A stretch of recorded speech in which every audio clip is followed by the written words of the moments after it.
લગ્નમાં જે છોકરી પક્ષ ને છોકરા પક્ષ જે એન્ટ્રી પાડવાની જે પ્રથા આવી છે ને એ લાખ રૂપિયા લઈ જાય છે બધાના, એટલે એ એન્ટ્રી પ્રથા આજથી બંધ કરવામાં આવે. પછી લગ્નમાં જો જોન લઈને જઈએ ત્યાં કન્યા પક્ષ અને વર પક્ષ નો જે ઓઢમણો હામમાં જે આલવાનો હોય ખાલી 5 ઓઢમણો બોધી ને ચોરીમાં મિલ દેવાનો, એથી વધારે કોઈ ઓઢમણું કરવું નહીં. પછી જેના ઘરે લગ્ન હોય એના ઘરે જો દારૂની પાર્ટી થતી હોય તો એ આપણે બંધ કરી દેવાની. એના ઘરે આપણે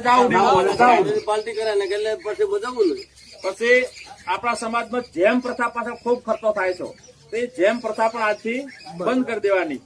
અને બર્થડે પાર્ટીના જે રાતે ઉજવે છે ને ડીજે લાઈન, એ તો ના ઊંઘી પણ પાડોશી નહીં ના ઊંઘવા દે, એટલે એ પ્રથા આજથી બંધ કરવાની. અને આ પાછળ જે ખર્ચ બચે એને કોઈની શક્તિ હોય તો એને શિક્ષણમાં દાન પેટે આપવું, એના આખા પરિવારના ફોટા હાથે દાન કરી દેવું, ફોટો પાડી કે ભાઈ આ પરિવાર આટલા પૈસા બચાય, અમે શિક્ષણ દાન આપ્યું.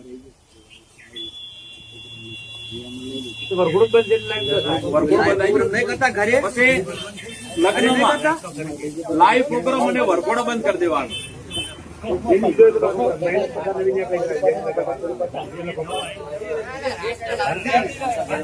પછી હલ્દી, લગ્નમાં હલ્દી પ્રથા જે લાવી છે એ હલ્દી પ્રથા અને મહેંદી પ્રથા બંધ કરી દેવાની.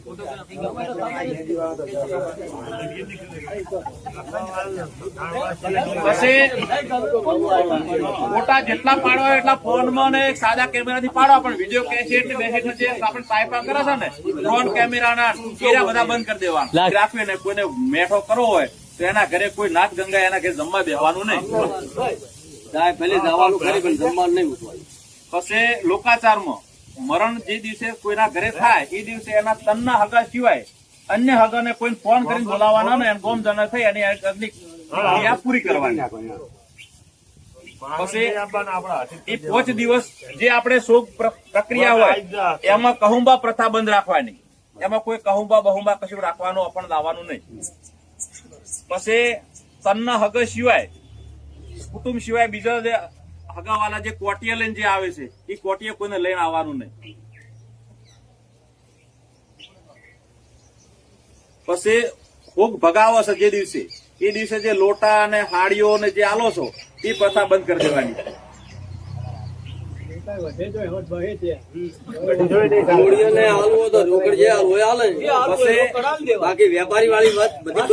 મરણ પ્રક્રિયામાં મરણ જેના ઘરે થયું એના ઘરે અગ્નિ સંસ્કાર વખતે જે જો એ દિવસે અને પછી છેલ્લો દિવસ જે દિવસે રાખે 2 જ વાર જવાનું અગાવાલાએ, બાકીના વચ્ચે દિવસે જવાનું નહીં.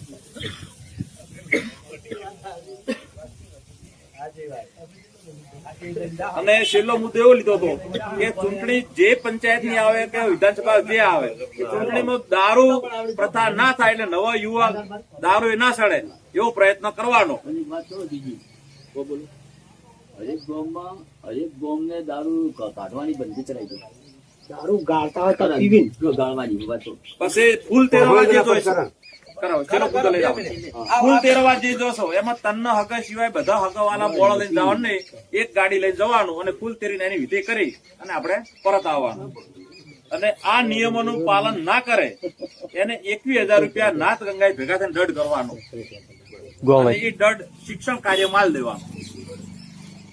ચલો આ બધાને મુદ્દા મંજૂર છે? મંજૂર છે. તમે બધાને બોલો સીતારામ બાપાની વિચાર કરી અને આપણે બંધારણ માટે આટલા મુદ્દા જે નક્કી કર્યા છે એ હું બધાને જણાવું.